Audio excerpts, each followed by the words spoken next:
àgbà òṣèrékùnrin onítíátà Sunday Akínrẹ̀mí Chief Kànràn ti jáde láyé o. Iná sọ níléeṣẹ́ rédíò Fresh FM Yínká Ayéfẹ́lẹ́ irinṣẹ́ ìgbóhùnsáfẹ́fẹ́ olówó iyebíye jóná ráúráú. Adúpẹ́ iléeṣẹ́ náà ti padà sórí afẹ́fẹ́ lẹ́yìn ìṣẹ̀lẹ̀ ìjàmbá iná tó wáyé. Pásítọ̀ tó ń fi ìmọ̀ ọ̀pẹ ná àwọn ọmọdé fún ètò àdúrà wọgà ò lẹ́yìn tí iléeṣẹ́ ọlọ́pàá náwó gan. Ìdí èrè o tí Aláàfin fi máa ń kúrò nípò ọba lásìkò ọdún Ṣàngó nílùú Ọ̀yọ́. Àwọn òbí kan yọ̀ǹda àwọn ọmọ wọn fún iléeṣẹ́ ọlọ́pàá lórí ṣíṣekúpa adaranjẹ̀ kan nípínlẹ̀ Niger. Ẹ gbọ́ àtúpalẹ̀ àwọn ìròyìn náà lẹ́kùnrẹ́rẹ́.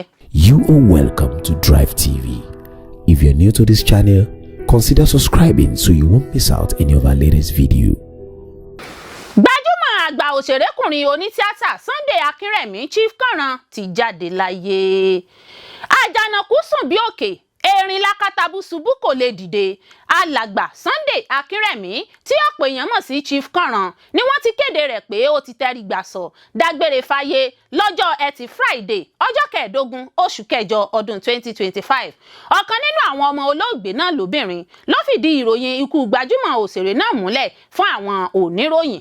Ọmọ olóògbé náà sọ pé òótọ́ ni bàbá àwọn kú. Ó ní wọ́n ṣẹ̀ṣẹ̀ fìdí rẹ̀ múlẹ̀ fún àwọn náà ni pé bàbá àwọn ti dágbére fáyé. Chief Kànràn jẹ́ ọ̀kan gbòógì lára àwọn àgbà òṣèré tíátà Yorùbá tí ìràwọ̀ rẹ̀ tàn gidi. Ọ̀pọ̀ èèyàn ló sì fẹ́ràn rẹ̀ láti máa rí nínú eré látàrí ipa tó máa ń kó àti bó ṣe máa ń sọ̀rọ̀. Lọ́pọ̀ ìgbà bàbá olówó tó ń fi owó ṣàánú ní ipa tí Kànràn máa ń ṣe nínú àwọn fíìmù tó ti sábà máa ń kópa. Gẹ́gẹ́ bí ohun tí a gbọ́, ẹni ọdún 42 ni olóògbé náà kí ọlọ́jọ́ tó dé. Olóògbé náà Sunday Akínrẹ̀mí ti kópa nínú ọ̀pọ̀lọpọ̀ eré oníṣe sinimá àgbéléwò láti nǹkan bí ọdún 1980 ló ti bẹ̀rẹ̀ sí ní kópa nínú eré. Lára àwọn eré oníṣe tó ti kópa ní Kúrúmí láti ọwọ́ ọ̀jọ̀gbọ́n Ọlárótìmí kó tó di pé ó bẹ̀rẹ̀ sí ní kópa nínú eré àgbéléwò. Lára àwọn fíìmù tó tún ti kópa ní Fìjìláńtẹ́, Òṣè Ṣàngó, Ẹ̀rí Ọkàn, Ìtùnú, Èèwọ̀, Ìdùnnú, Oríire, Ọfà Oró, Àjàká Òkò, Great Bed of Eternity, Sata Bridge, Ọba Olúwayé, Bíbí Ire, Ìlúle àti 150 million. Ìrírí ayé sọ Chief Kànràn di ẹni tí kò rí ilé gbé mọ́ tí irinṣẹ́ rẹ̀ sì jóná. Nínú ìfọ̀rọ̀wánilẹ́nuwò kan tí ó ṣe pẹ̀lú BBC News Yorùbá lọ́dún 2020 ní alàgbà Sunday Akínrẹ̀mí Chief Kànràn ti sọ ìrírí rẹ̀ bí òun ṣe di ẹni tí kò rí ilé gbé mọ́ àti bí ohun gbogbo ṣe dàrú fún un ní nǹkan bí ọdún mélòó sẹ́yìn. Ilé ìjọsìn kan tó ń gbé lásìkò náà ní ìfọ̀rọ̀wánilẹ́nuwò ọ̀hún ti wáyé.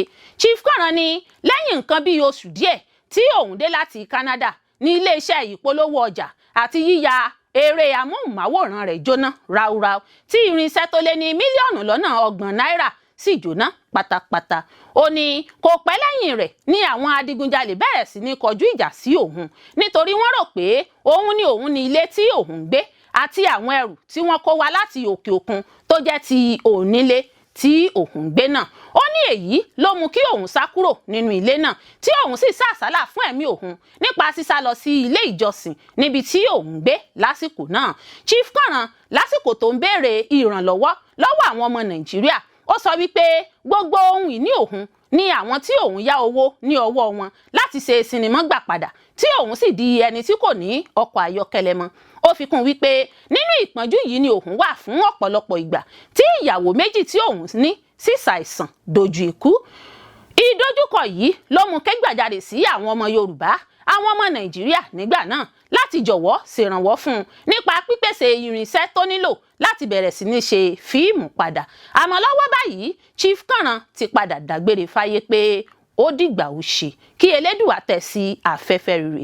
Iná sọ níléeṣẹ́ rédíò Fresh FM Yínká Ayéfẹ́lẹ́ irinṣẹ́ ìgbóhùnsáfẹ́fẹ́ olówó iyebíye jóná ráúráú. Adúpẹ́ iléeṣẹ́ náà ti padà sórí afẹ́fẹ́ lẹ́yìn ìṣẹ̀lẹ̀ ìjàmbá iná tó wáyé. Adúpẹ́. Iná sọ ní iléeṣẹ́ rédíò Fresh FM tó jẹ́ ti ìlúmọ̀ọ́ká olórin nì Yínká Ayéfẹ́lẹ́ tí ó wà nílùú Ìbàdàn tí ó jó ọ̀pọ̀ irinṣẹ́ ìgbóhùnsáfẹ́fẹ́ àtàwọn dúkìá míì ráúráú. Agbẹnusọ fún iléeṣẹ́ rédíò Fresh FM àtàwọn iléeṣẹ́ Yínká Ayéfẹ́lẹ́ Samson Akíndélé ṣàlàyé nínú àtẹ̀jáde tó fi síta pé lálẹ́ àná ọjọ́ Ẹtì Friday ọjọ́ 15 oṣù kẹjọ yìí ni ìjàmbá iná ọ̀hún ṣẹlẹ̀. Ọ̀gbẹ́ni Akíndélé sọ pé pẹ̀lú ìbànújẹ́ ọkàn ní òun fi ń sọ fún gbogbo ènìyàn pé ìjàmbá iná ṣẹlẹ̀ ní olú iléeṣẹ́ rédíò Fresh FM lálẹ́ ọjọ́ Ẹtì Friday nílùú Ìbàdàn. Gẹ́gẹ́ bí ó ti wí, ó ní iléeṣẹ́ ọ̀hún ní iléeṣẹ́ rédíò tiwantiwa Blast FM àti Fresh FM wà.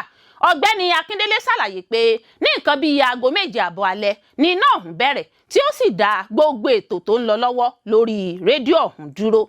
Agbẹnusọ iléeṣẹ́ rédíò Fresh FM àti Yínká Ayéfẹ́lẹ́ ní kété tí iná ọ̀hún bẹ̀rẹ̀ làwọn òṣìṣẹ́ iléeṣẹ́ rédíò náà bẹ̀rẹ̀ sí ní sáré kìtàkìtà káàkiri pẹ̀lú ìbẹ̀rù.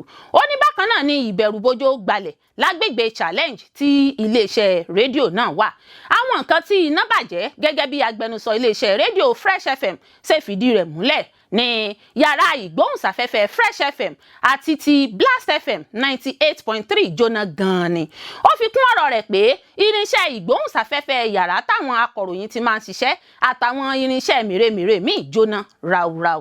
Ó ní gbogbo ìgbìyànjú láti tètè yára pa iná ọ̀hún káwọn panápaná tó dé ló já sí pàbó torí iná ọ̀hún pọ̀ lápọ̀jù. Wọn ò tí ì lè sọ pàtó iye tí dúkìá tó jóná náà lè tó. Bákan náà ni wọn kò tí ì mọ ohun tó ṣokùnfà ìjàmbá iná ọ̀hún lọ́wọ́lọ́wọ́ gẹ́gẹ́ bí Akíndélé ṣe sọ. Akíndélé kò ṣàì dúpẹ́ lọ́wọ́ àwọn ẹlẹ́yinjú àánú ọmọ Nàìjíríà lágbègbè Challenge tí wọ́n ṣe ìrànwọ́ láti pa iná ọ̀hún. Bákan náà ló tún gbóríyìn fáwọn òṣìṣẹ́ iléeṣẹ́ panápaná ìpínlẹ̀ Ọ̀yọ́ fún iṣẹ́ takuntakun tí wọ́n ṣe láti pa iná ọ̀hún.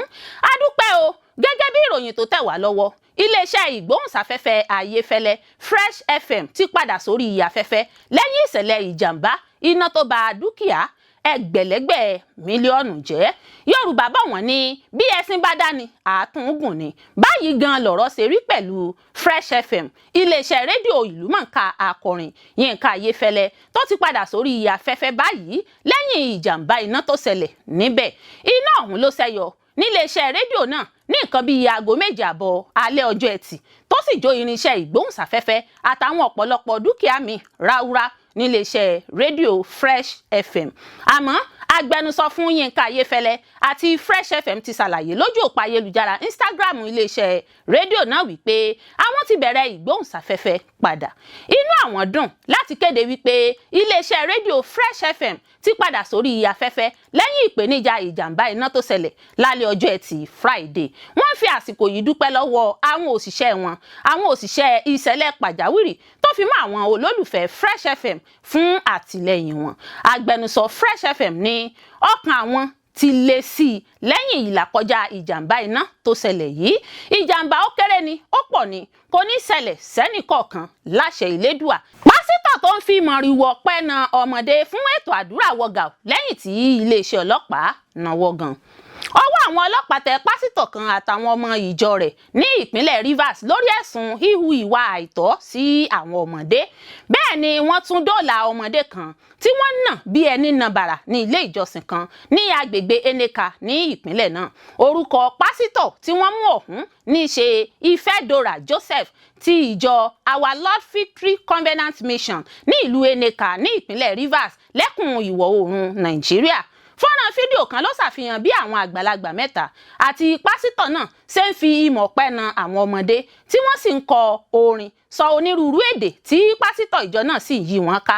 Fọ́nrán fídíò ọ̀hún tó gbòde kan lórí ayélujára ló ṣokùnfà nínáwó mú pásítọ̀ ìjọ náà pẹ̀lú àwọn èèyàn míì tí fídíò wọn lu orí ayélujára pa lọ́jọ́rú Wednesday nínú èyí tí pásítọ̀ ọ̀hún ti ń fi ìmọ̀ ọ̀pẹ na àwọn ọmọdé tí wọ́n ti bọ́ wọn sí ìhòhò.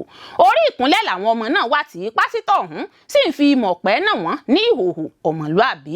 Kódà bó bá ti na àwọn mìíràn tán nínú wọn ni yóò jù wọ́n sí àwọn kan lára àwọn ọmọ ìjọ fún ìwẹ̀nùmọ́. Kò dájú àsìkò tí ìṣẹ̀lẹ̀ náà ṣẹlẹ̀, àmọ́ àwọn agbófinró sọ pé ọ̀rọ̀ ẹ̀sìn lọ̀rọ̀ náà fi ara jọ, ṣùgbọ́n ìwádìí yóò wáyé lórí rẹ̀.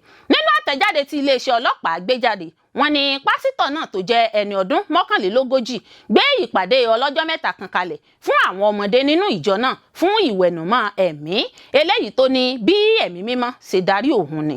Ní kété tí ìròyìn ọ̀hún dé tí gbọ́ àwọn ọlọ́pàá láti ẹkùn iléeṣẹ́ ọlọ́pàá ìpínlẹ̀ Rivers ni wọ́n ti fi páńpẹ́ òfin mú pásítọ̀ náà àti ọ̀pọ̀lọpọ̀ àwọn ọmọ ìjọ rẹ̀. Àwọn aládùúgbò tó wà ní ilé kan nítòsí ni wọ́n ya fọ́nrán fídíò ìṣẹ̀lẹ̀ ọ̀hún tí wọ́n sì pariwo rẹ̀ síta lórí ohun tó ń ṣẹlẹ̀ ní ilé ìjọsìn náà. Ìyàlẹ́nu ńlá tó wà nídìí ọ̀rọ̀ náà ni pé ọ̀pọ̀lọpọ̀ àwọn òbí àwọn ọmọ tí ọ̀rọ̀ náà kàn ni wọ́n ya bo àgọ́ ọlọ́pàá tó wà ní agbègbè Neka pẹ̀lú orin àti ijó láti fi ṣègbè lẹ́yìn pásítọ̀ ọ̀hún. Wọ́n ṣàlàyé wípé fúnrara àwọn làwọn fi ọwọ́ sí ètò ìwẹ̀nùmọ́ náà tí wọ́n sì ń pariwo pé pásítọ̀ náà kò fi ipá ṣe ohunkóhun pẹ̀lú àwọn ọmọdé náà. Ọ̀kan lára àwọn òbí náà, arábìnrin Ngozi Uzoma, ṣàlàyé fún àwọn akọ̀ròyìn pé ètò àdúrà tí wọ́n ṣe fún àwọn ọmọ náà kò la ewu kankan lọ rárá. Nínú ọ̀rọ̀ tiẹ̀ tó bá àwọn akọ̀ròyìn sọ, pásítọ̀ Ìfẹ́dọ̀rà ṣàlàyé pé pẹ̀lú àtìlẹ́yìn àwọn òbí àwọn ọmọdé náà lòun fi ṣe ohun tí òun ṣe àti wípé wọ́n ṣe ètò àdúrà ọ̀hún láti wẹ àwọn ọmọ náà kúrò nínú ewu ni. Àjọ NAPTIP, ìyẹn àjọ tó ń gbógun ti ìlòkulò àti ìhù ìwà kò tọ́ sí ọmọnìyàn lórílẹ̀‐èdè Nàìjíríà ni àwọn ti darapọ̀ mọ́ ìwádìí lórí ìṣẹ̀lẹ̀ náà.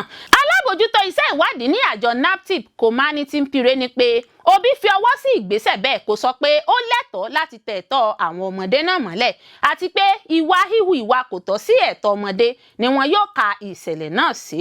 Nítorí náà wọ́n ní ìwádìí tó lóòrín gbọ́dọ̀ wáyé lórí ìṣẹ̀lẹ̀ náà. Ìdí èrè o tí Aláàfin fi máa ń kúrò nípò ọba lásìkò ọdún Ṣàngó nílùú Ọ̀yọ́.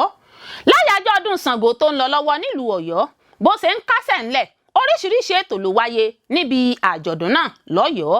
Òrìṣà Ṣàngó àti Aláàfin Ṣàngó kì í ṣe ọ̀kan náà, ṣùgbọ́n ìtàn fìdí rẹ̀ múlẹ̀ pé ìwà Ṣàngó òrìṣà táwọn Yorùbá gbàgbọ́ pé ó rọ̀ wá ilé ayé náà ló wà lára Ṣàngó Aláàfin.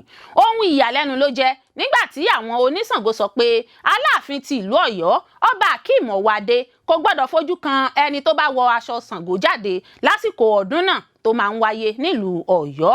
Wọ́n tún fìdí rẹ̀ múlẹ̀ pé ó ti di èèwọ̀ fún Aláàfin láti padà sí ìlú Kòso tó ti gba adé Ṣàngó lásìkò ìfinijoyè rẹ̀.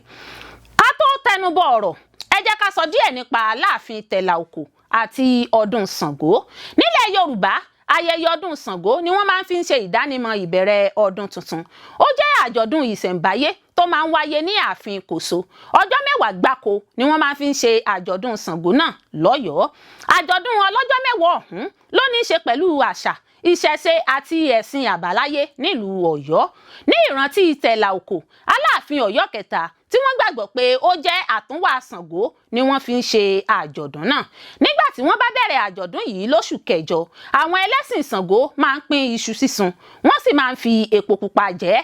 Àti ọkùnrin àti obìnrin ló máa ń di irun wọn tí wọ́n sì máa ń wọ aṣọ pupa pẹ̀lú ìlẹ̀kẹ̀ lọ́rùn wọn. Tìlù tìfọ́n ni wọ́n fi máa ń ṣe àjọ̀dún yìí, tí ó sì jẹ́ àǹfààní fáwọn èèyàn, ní pàápàá jùlọ àwọn ọmọdé, láti mọ̀ nípa àṣà àti ìṣẹ̀ṣe àwọn baba ńlá wọn. Kí èèyàn tó lè mọ̀ nípa agbára Ṣàngó àti kó tó lè ní irú agbára bẹ́ẹ̀, èèyàn bẹ́ẹ̀ gbọ́dọ̀ kópa nínú ìdánilẹ́kọ̀ọ́ gẹ́gẹ́ bí ọmọlẹ́yìn Ṣàngó.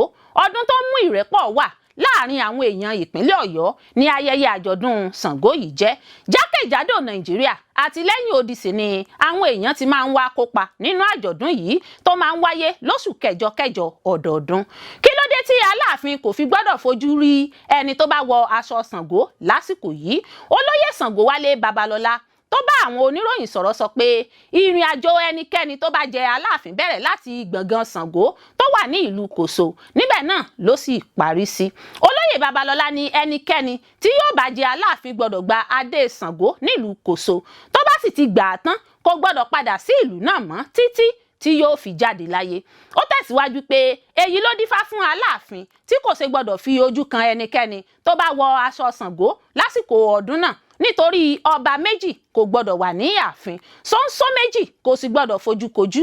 Ó ní ọba ní Ṣàngó, bàbá sì tún ni pẹ̀lú ìdí nìyẹn tí Aláàfin fi máa ń fipò sílẹ̀ lásìkò tí Ṣàngó bá ń jáde fún gbogbo àsìkò tí Ṣàngó yóò fi pidán ní ààfin kò gbọ́dọ̀ fojú gan ní Aláàfin bẹ́ẹ̀ sì ni pé Aláàfin kò gbọ́dọ̀ wá sí ìlú Kòso tó jẹ́ ìlú tí wọ́n ti ń bọ Ṣàngó títí tí yóò fi jáde láyé.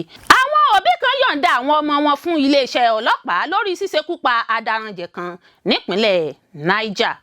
Àwọn òbí kan nípínlẹ̀ Niger ti yọ̀ǹda àwọn ọmọ wọn fún iléeṣẹ́ ọlọ́pàá lẹ́yìn tí àwọn ọmọ ọ̀hún ṣekú pa adaranjẹ̀ kan Abubakar Lawal ọmọ ọdún 10 àti ṣíṣe ẹlòmíràn léṣe lákòókò ìkọlù náà nílùú Karaku níjọba ìbílẹ̀ Rafi. Alukoro iléeṣẹ́ ọlọ́pàá ìpínlẹ̀ Niger Wasiu Abiodun fìdí ìṣẹ̀lẹ̀ náà múlẹ̀ lọ́jọ́ Ẹtì Friday ṣàpèjúwe ìṣẹ̀lẹ̀ náà gẹ́gẹ́ bí ìgbìmọ̀pọ̀ ṣekúpààyàn àti ìwà ọ̀daràn. Gẹ́gẹ́ bí Abiodun ṣe wí, ìkọlù náà ló wáyé lọ́jọ́ 11 oṣù kẹjọ ọdún yìí nígbà tí Lawal àti ọmọkùnrin ọmọ ọdún 9 ń darí padà bọ̀ láti ibi tí wọ́n daranjẹ̀ lọ. Àwọn ọmọ kékeré 4 Aliyu ọmọ ọdún 10, Abdullahi ọmọ ọdún 6, Mariam ọmọ ọdún 10 àti Jika ọmọ ọdún 4 ló ṣe bẹ́ẹ̀ ṣèkọlù sí àwọn ọmọ ọ̀hún. Agbẹnusọ ọlọ́pàá sọ wípé lákòókò ìjà gbọ́nmi sí omi òtún ọ̀hún ní Aliyu fọ́ igi mọ́ orí olùfarakásá náà tí wọ́n sì ṣe àwọn olùfarakásá náà léṣe kọjá sísọ. Ó ní níṣe ni wọ́n gbé àwọn olùfarakásá náà dìgbàdìgbà lọ gba ilé ìwòsàn Kagara níbi tí wọ́n ti fìdí ikú Lawal múlẹ̀ nígbà tí Umar sì ń gba ìtọ́jú lọ́wọ́ ní tiẹ̀ lọ́gbà ilé ìwòsàn. Abiodun sọ wípé àwọn òbí àwọn afurasí náà ló kó àwọn ọmọ wọn ọ̀hún wá sí àgọ́ iléeṣẹ́ ọlọ́pàá lọ́jọ́ 14 oṣù kẹjọ ọdún yìí. Ó fi kún pé iṣẹ́ ìwádìí ìfimúfínlẹ̀ ti bẹ̀rẹ̀ lórí ìṣẹ̀lẹ̀ náà wọ́n sì ti ń fọ̀rọ̀ wá àwọn afurasí náà lẹ́nu wò. Ẹjọ́ náà yóò sì jẹ́ títari lọ ẹ̀ka agbófinró tó ń rí sí ìwádìí ìṣẹ̀lẹ̀ ọ̀daràn SCID nílùú Minna fún ìtẹ̀síwájú ìgbésẹ̀ tó bá tún kàn. Ẹ ṣé púpọ̀ fún gbígbọ́ àti wíwò tí ẹ̀ ń wò wá. Etí tí ẹ fi ń gbọ́ wa kò ní di, ojú tí ẹ sì fi ń wò wá kò ní fọ́. Láṣẹ Olódùmarè yóò sì dára fún yín.